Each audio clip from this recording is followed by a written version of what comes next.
राम मंदिर के जिस चरण में आगे बढ़ा, राम मंदिर का विषय उसी चरण में भारत आगे बढ़ा। और भगवान राम के निर्माण की जो कहते ना तारीख नहीं बताएंगे, वो तारीख कोई डेट नहीं थी, वो भी एक काल चक्र की गति। मैं एग्जाम्पल देना चाहता हूँ, जिन्होंने श्री राम जन्मभूमि के केस को स्टडी किया होगा लीगली, तो जो फर्स्ट FIR लॉज है, क्योंकि जब लखनऊ पे कैप्चर हो गया ब्रिटिशर्स का, तो 1857 के बाद के तो बिल्कुल पूरे रिकॉर्ड्स अवेलेबल हैं। हाँ, पहले एक मजेदार बात बता दूं आपको, जो मुगलों के जमाने के रिकॉर्ड और ब्रिटिशर्स के जमाने के रिकॉर्ड हैं, उनमें चांस की बात है, ना दीमक ने खाया ना डिस्ट्रॉय हुए। जब अदालत ने मांगा तो सब मौजूद थे, तमाम रिकॉर्ड डिस्ट्रॉय हो गए। अब आप आइए, जो पहला FIR है वो है नवंबर 1858, जब फैजाबाद के थानेदार को वहां से कंप्लेन आई कि 25 निहंग सिखों ने कैप्चर कर लिया है, और कहा है, जानते हैं, मुतव्वली ने लिखा कि 25 निहंग सिख तलवार लेके आ गए हैं और उन्होंने यज्ञ हवन किया है और मस्जिद जन्म स्थान की दीवारों पर राम राम लिख दिया। अब देखिए, मस्जिद जन्म स्थान वर्ड आया, और मजे की बात यह है कि जब वो FIR दर्ज करवा रहा है, शिकायत कर रहा है, तो भी अपने सिग्नेचर क्या कर रहा है, मुतव्वली मस्जिद जन्म स्थान। हमें जन्म स्थान तो स्पष्ट दिख रहा है। 1858 ये वही कालखंड है, 1857 में प्रथम स्वातंत्र समर और 1858 में पहला संघर्ष जो निहंग सिखों ने किया। अब आइए, राम स्वतंत्रता आंदोलन हुआ, उसमें सबसे बड़ा ऐतिहासिक परिवर्तन कब आया? 1937, जब प्रोविंशियल असेंबलीज के इलेक्शन हो गए, यानी अंग्रेजों ने मान लिया कि केंद्र में उनकी सरकार रहेगी, पर प्रदेशों में हमारी चयनित सरकारें आ सकती हैं।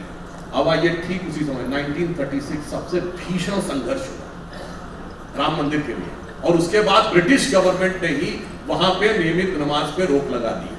आपका वहां से पूजा पाठ हो गया। अब आइए, देश आजाद हुआ। 26 नवंबर 1949 को बाबा साहब अम्बेडकर के द्वारा रचित वह संविधान कंप्लीट हुआ, और ठीक उसी समय 22-23 दिसंबर 1949 को श्री रामलला प्रकट हुए। देखिए, भारत आजाद हुआ था, मगर भारत की शक्ति ताले में थी। रामलला भी ताले में रह गए, मगर दिखाई पड़ गए। अब आप आइए, उसके बाद भारत आगे बढ़ा, ताला कब खुला? 1986। अब आप कहेंगे 1986 में क्या हुआ? जो लोग अर्थशास्त्र के विद्यार्थियों उन्हें याद होगा, आज जो WTO बना है, जो 1 जनवरी 1995 को आया, वो GATT था पहले, और GATT कन्वर्ट हुआ WTO में Uruguay round of talks, and Uruguay round of talks 86 में शुरू हुई। यानी भारत के ताला खुलने की प्रक्रिया शुरू हुई। 90-92 के बीच में राम मंदिर आंदोलन चरम पे पहुंचा, और यही वो समय था जब भारत के अंदर राजनीतिक आंदोलन भी बदला, आर्थिक व्यवस्था भी बदली, विवादित ढांचा भी टूटा, और अर्थव्यवस्था का पुराना नेहरूवियन मॉडल भी टूटा। यानी नई अर्थव्यवस्था, नया समाज और मंदिर का नया स्वरूप उभर के आया। और आप समझिए उसके बाद क्या हुआ? 2003 में खुदाई हुई नीचे, जिसमें खंबे निकले। 2003 ही वो वर्ष है जब भारत पहली बार करंट अकाउंट सरप्लस हुआ, जाके चेक कर लीजिए। जब ढांचा था तो फॉरेन एक्सचेंज रिजर्व $1 बिलियन के नीचे आ गया था, सोना गिरवी रखा पड़ा था, 17% रेट ऑफ इन्फ्लेशन थी, निगेटिव ग्रोथ रेट थी, और जब खंभे निकले तो फॉरेन एक्सचेंज रिजर्व 100 बिलियन पहुंचा था 2003 में। जब निर्णय आया 2019 में फॉरेन एक्सचेंज रिजर्व 500 बिलियन, और जब अभी मोदी जी के द्वारा प्राण प्रतिष्ठा हुई, $620 बिलियन का foreign exchange reserve, G7 G20 country में हाईएस्ट ग्रोथ रेट। और मैं ये कहना चाहूंगा, राम ऐसे ही नहीं आए हैं अपने आवास में, 4 करोड़ गरीबों को गरीब आवास दे के आए हैं, 11 करोड़ लोगों को शौचालय दे के आए हैं, 14 करोड़ घरों में नल दे के आए हैं, हर गांव में बिजली पानी सड़क दे के आए हैं, हर राज्य में एयरपोर्ट लेके आए हैं, 54 करोड़ लोगों को जनधन अकाउंट लेके आए हैं।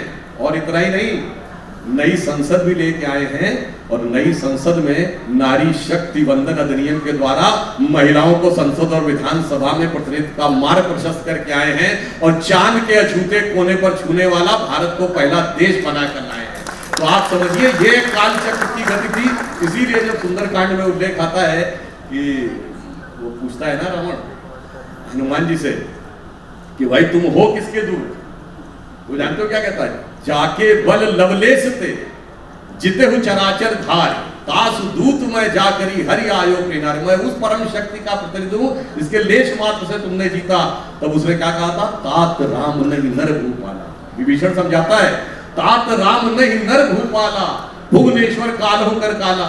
ये राम है, ये भूपाल है, संपूर्ण विश्व के स्वामी हैं, इनकी काल चक्र की गति समझिए। मगर अंत में ऑन द लाइटर नोट एक बात कह दूं, ये 22-23 दिसंबर 1949 की रात को जब मूर्तियां प्रकट हुई थी तो सबसे पहले रोशनी किसको दिखी थी?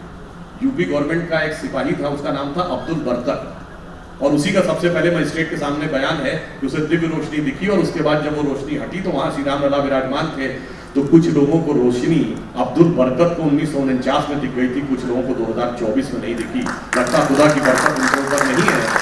और लास्ट में मैं कहता हूँ, लखनऊ में साहब रामावतार लिखा, गुरु गोविंद सिंह जी ने रामावतारम लिखा, तमिलनाडु में कंबन में उर्दू में भी एक रामायण लिखी गई इसी लखनऊ में, चकबस्त रामायण। और राम किन आदर्शों के प्रतीक थे, उसमें वो पंक्ति है कि जब भगवान राम जहां गला काट के, भाई भाई का गला काट के सत्ता प्राप्त करने की दुनिया में परंपरा है, बेटा बाप को मार के गद्दी पे बैठता था, तो पिता के एक वचन के लिए जब वो जाते हैं तो चकबस्त रामायण में उर्दू में लिखा है कि भगवान राम जब दशरथ जी से वो लेके परमिशन लेके जाते हैं तो कहते हैं कि रुखसत हुए वो बाप से लेकर खुदा का नाम, रुखसत हुए वो बाप से लेकर खुदा का नाम, राहे वफा की मंजिलें अव्वल हुई तमाम।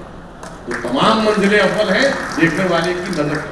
क्या बात है, लखनऊ जन्मस्थली है सुधांशु जी की, और अयोध्या यहाँ से बहुत पास में ही है। और उस राम मंदिर से राष्ट्र मंदिर के अनुभव को बहुत अच्छे से सभा के सामने रखा है। बहुत सारे लोग इसको लाइव भी देख रहे हैं, अमर उजाला के यूट्यूब पर, फेसबुक पर, इंस्टाग्राम पर, डिजिटल माध्यमों से ही। जो लोग यहाँ सब नहीं भी हैं सभा स्थल पर, उन तक ये लाइव पहुँच रहा है। इसलिए आचार्य जी आपके पास आता हूँ, और उन सब तक भी, और आगे भी, क्योंकि डिजिटल पर ये पूरा आर्काइव भी रहेगा, आगे भी पूरा वीडियो हमारे कल के अखबार में भी इसका पूरा कवरेज होगा। आप शंकाओं का, जिज्ञासाओं का समाधान भी करते हैं, कई सारे जो मिथक होते हैं उनको भी तोड़ते हैं।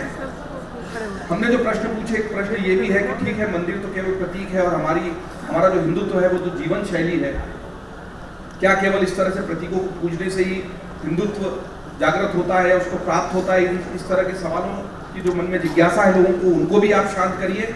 और आप बताइए कि केवल इस राम मंदिर के निर्माण भर हो जाने से क्या राष्ट्र इस तरीके से अपनी चेतना को प्राप्त कर लेगा, जागृत हो जाएगा, या राम मंदिर से राष्ट्र मंदिर का जो रास्ता है ये किस तरीके से तय होगा एक आध्यात्मिक धार्मिक गुरु होने के? शब्दों को बरतने में अधिक सावधान होना पड़ेगा। केवल मंदिर बन रहा है ऐसा नहीं कह सकते, मंदिर तो बना ही। एक जानबूझ के था, क्योंकि लोग इस तरीके से इस बात को रखते हैं, इसीलिए मैंने उसी को, जो कुछ बरकती लोग नहीं है जिनकी तरफ सुधांशु जी भी इशारा कर रहे हैं, तो एक पत्रकार होने के नाते हमारी जिम्मेदारी होती है कि उन लोगों की जिज्ञासा का आप जैसे विद्वत जनों से हम समाधान प्राप्त कर लें। जी बिल्कुल, मैं इसीलिए रुका हूँ उस पर कि केवल मंदिर बनने से राष्ट्र का निर्माण हो जाएगा। क्या ये कहने में हमारी बीमारी केवल शब्द में निहित है? तो ये बीमारी दूर होनी चाहिए। केवल मंदिर नहीं बन रहा है, उसके साथ क्या क्या चीज़ें बन रही हैं, डॉक्टर सुधांशु जी ने आंकड़े दे दिए हैं आपको। और जब हम राम मंदिर और राष्ट्र मंदिर दोनों कहते हैं तो पहले राम और राष्ट्र का जो तादात्म्य है थोड़ा उससे परिचय हो जाना चाहिए। जिसको हम राष्ट्र कहते हैं उसका चरित्र क्या है, और जिन्हें हम राम कहते हैं उनका चरित्र क्या है?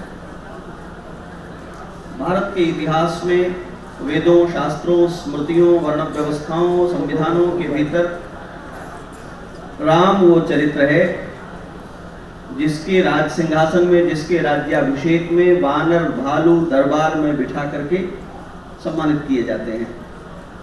अभी तक मनुष्यता के लिए स्वप्न है कि दरबारियों के अलावा लोग दरबार में जाकर सम्मान पाएं। ये श्री राम ने किया। जिस समाज में एक केवट को गुरु वशिष्ठ की परछाई भी स्पर्श करने का अधिकार नहीं है, वहां श्री राम का वैभव यह है कि ब्रह्मर्षि वशिष्ठ एक निषाद को पकड़कर छाती से लगा लेते हैं, क्योंकि ये राम का मित्र है। इस राष्ट्र को राष्ट्रीयता का गौरव देने का श्रेय, इस राष्ट्र को मनुष्यता का गौरव देने का श्रेय महर्षि वेदव्यास लिख रहे हैं। श्रीमद् भागवत, उनको चरित्र लिखना है भगवान श्री कृष्ण का, लेकिन वे भगवान श्री राम का चरित्र भागवत के 2 अध्यायों में कहते हुए कहते हैं, श्री राम साधुवाद की कसौटी हैं। ओम नमो भगवते उत्तम श्लोकाय नमः आर्य लक्षण शील व्रताय, वो कहते हैं नमः साधुवाद निकषणाय। हम लोग बोलते रहते हैं साधुवाद साधुवाद, क्या तात्पर्य है इसका?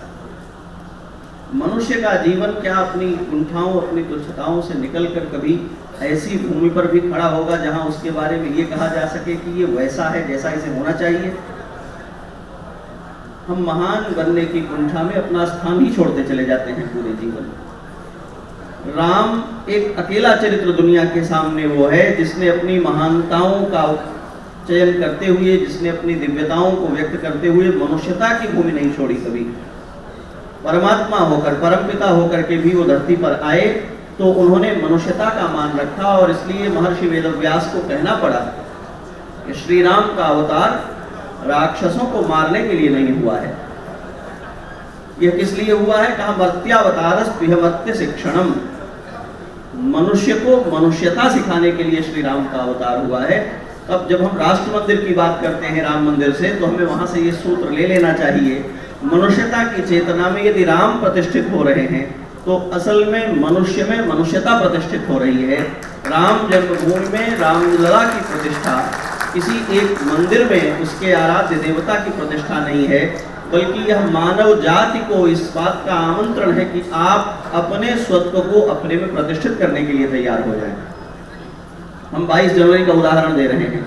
22 जनवरी इस बात का प्रमाण बना है इस देश के लिए। यहाँ बहुत सारे विशेषज्ञ बैठे हैं और डॉक्टर सुधांशु जी हैं, आप अमर उजाला परिवार को इस बात का अनुभव है। मेरी दृष्टि में भारत का वो अनूठा और अकेला कार्यक्रम है जहाँ संपूर्ण देश इस तरह उपस्थित हुआ था, और पहली बार इस देश ने इस बात का भी अनुभव किया था कि इस देश के लिए वीआईपी केवल एक रामलला है, बाकी सारे लोगों को भक्त होकर उनके सम्मुख खड़े होना पड़ेगा। ऐसे ऐसे लोग वहाँ उपस्थित थे। किसी एक शहर में पहुँच जाए तो शहर का ट्रैफिक जाम हो जाता है, वहाँ व्यवस्थाएं ध्वस्त हो जाती हैं उनको मिलने देखने के लिए, और वो लोग एक एक कुर्सी पर कहीं बैठे अपने को देख रहे थे कि हम कहाँ हैं इसमें और बाकी लोग कहाँ हैं इसमें।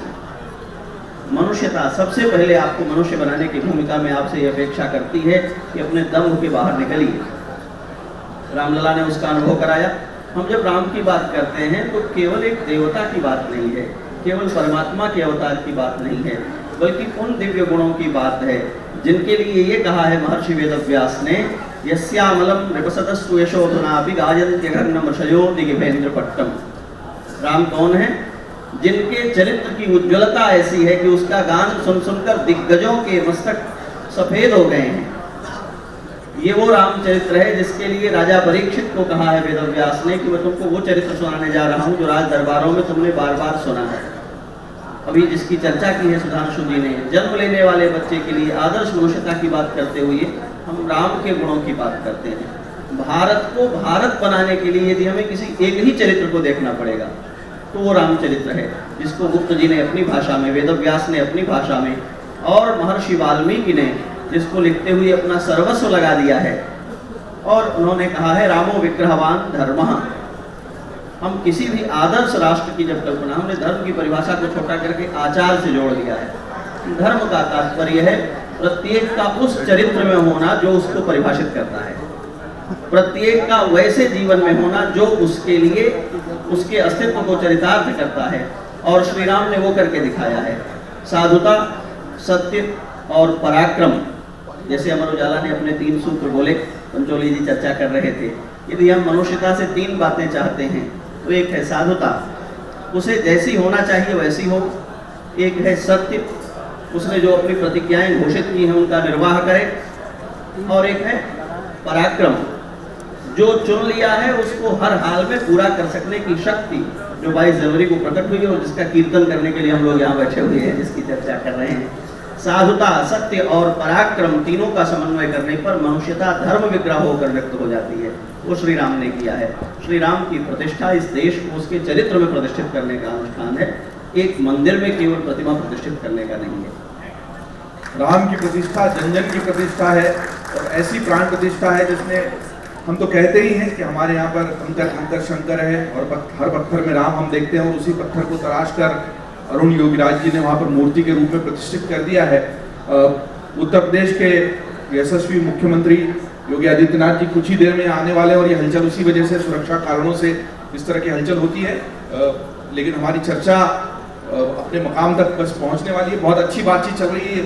इच्छा तो ये है कि राम को लेकर और उनके आसपास और राम से राष्ट्र मंदिर की ये चर्चा और भी चले, लेकिन एक एक आखिरी टिप्पणी मैं आप तीनों ही विद्वज्जनों से लेना चाहूंगा।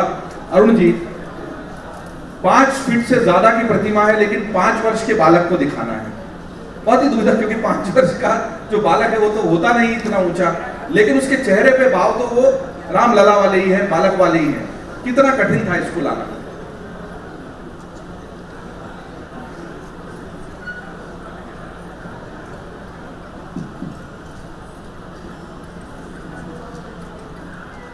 हमको बोला गया था 5 साल का उम्र का लल्ला को निर्माण करना है। सिर्फ 5 वर्ष का बालक नहीं चाहिए, उसके अंदर राम भी चाहिए। ये बहुत कठिन था, क्योंकि आप 5 वर्ष किसी बच्चे का फोटो देख के कर सकते हैं, मगर वो नहीं चाहिए था हमको। शिल्पशास्त्र के अनुसार, शिल्पशास्त्र के अप्लाइड साइंस है, वो क्या कहता है वो अप्लाई कर सकते हैं। हमको कुछ मेजरमेंट दिया जाता है शिल्पशास्त्र में, उसके अंदर 5 वर्ष का रूप भी डालना है, रूप भी लेके आना है, और उसके अंदर राम का एक गांभीर्यता भी लेके आना था। ये बहुत मुश्किल था, इसलिए मैंने बहुत ज़्यादा होमवर्क करना पड़ा। इसके लिए मैंने इधर आने से पहले अप्रैल में 2 महीने में बच्चों के साथ बहुत वक्त बिताया, क्योंकि मेरे को जानना था 5 साल क्या होता है। और हम सबको पता है ये पहली बार हो रहा है। हमको पहले रामलला का मूर्ति का कोई रूप नहीं था, उसके लिए मेरे को शिल्पशास्त्र भी एक साथ लाना है और एक बाल का एक फीचर्स भी लेके आना है, उसके अंदर राम भी ढूंढना है। तो उसके लिए पहला 2 महीने बहुत ब्लैंक हो गया था, क्योंकि ये पहली बार हो रहा है, और थोड़ा हम भी टेंशन हो गया था, क्योंकि ये लोग के सामने कैसा स्वीकार करेगा इसको, वो बहुत एक हेल्थी फियर हमारा अंदर था। और एक दिन मैं ऐसे ही काम कर रहा था, दीपावली में अयोध्या में सेलिब्रेट किया जी। उस वक्त रात में मेरे को इतना अच्छा चेहरा मिल गया। हमारा पेरेंट्स ने बच्चों के साथ दीपावली मना रहा था, सेलिब्रेट कर रहा था। उस वक्त इतना अच्छा फोटो मिल गया हमारा भारतीय का, बच्चों का एक दीप के लाइटिंग्स में। उस वक्त मेरे को एक प्रेरणा मिला ये करना है। उसी रात मैंने जाके मेरा चेहरे का काम पूरा किया। ये तो बहुत अच्छी बात अमर उजाला संवाद के मंच से आई है कि दीपावली के दियों के बीच में ही, तो दिवाली के दिन ही राम जी आए थे सुधांशु जी, और उसी दिन इनको प्रेरणा मिली कि कैसे मैं पूरा करूं। समय का इशारा तो हो चुका है, फिर भी एक एक छोटी टिप्पणी आप दोनों से, पहले सुधांशु जी फिर आचार्य जी।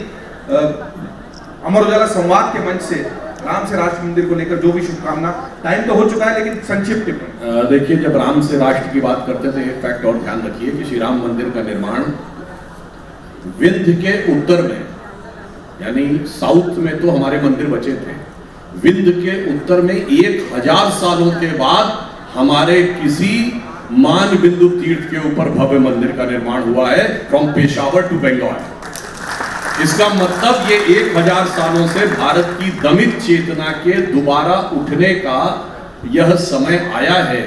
और मैं ये भी एक बात कह दूं कि कहते थे ना कि वो तारीख की बात, तो तारीख कितनी इंपॉर्टेंट थी, तो मैंने आर्थिक वाला विषय तो बताया।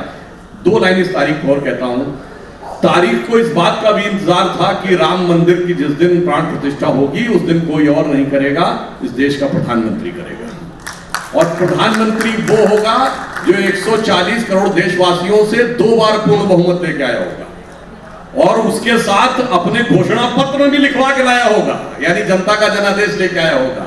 और ऐसा भी होगा जो 11 दिन तपस्या करके भी आया होगा, और दक्षिण भारत से जाकर सारे तीर्थियों के साथ, वो जिसे कहते हैं ना, सब पर राम तपस्वी राजा, तिनके काज सकल तुम साजा। तो तपस्वी प्रधानमंत्री का इंतजार था और योगी मुख्यमंत्री का इंतजार था।